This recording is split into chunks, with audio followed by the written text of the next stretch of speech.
ce tutoriel d'astuce SL. Ici nous allons juste utiliser une toute petite astuce pour ordonner les noms des élèves en fonction de leurs notes. Donc c'est un classement par ordre de mérite en fonction de leurs notes. Donc tout d'abord nous avons fonction rang. Donc ici on met égal rang,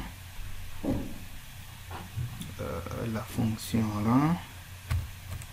Ok, donc je le choisis par là, et à la fonction rang admet là tout d'abord la note, puis je sélectionne toute la référence de la note.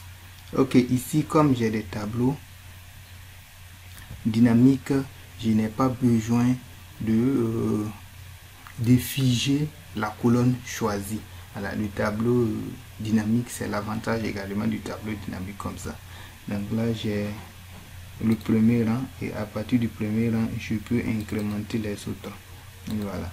Ici, qu'est-ce qu'il faut faire? Nous voulons avoir le nom des élèves en fonction de leur rang. Ici nous avons le premier qui est Grégoire et qui se retrouve à la 7e ligne, dont le nom se retrouve à la 7e ligne.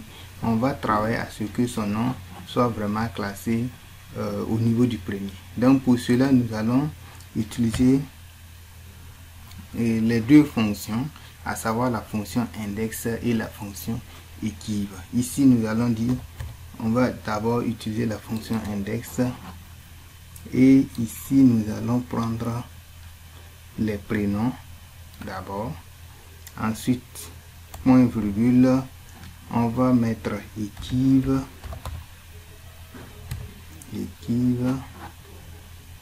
et maintenant nous allons sélectionner les rangs ici. Voilà, on va prendre au niveau des ordres de mérite et on va mettre point virgule. Où faut-il les chercher? Dans le tableau note.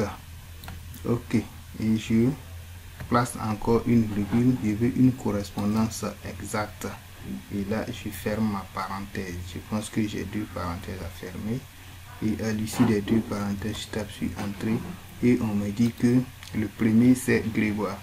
Donc j'incrémente pour avoir les autres noms, et on a le premier qui est Grégoire, le deuxième qui est Nafissatou. Si on regarde ici, on va voir Nafissatou qui est vraiment deuxième, et le sixième c'est Kassoum. Nous allons voir, ok, donc Kassoum occupe vraiment la 6e place. Ok, donc c'est ce que j'avais à partager avec vous. Sur index équive, nous pouvons classer des élèves par ordre de mérite. Merci d'avoir suivi. Si vous avez d'autres questions ou si vous désirez d'autres astuces, vous pouvez laisser un commentaire et nous allons réaliser cela.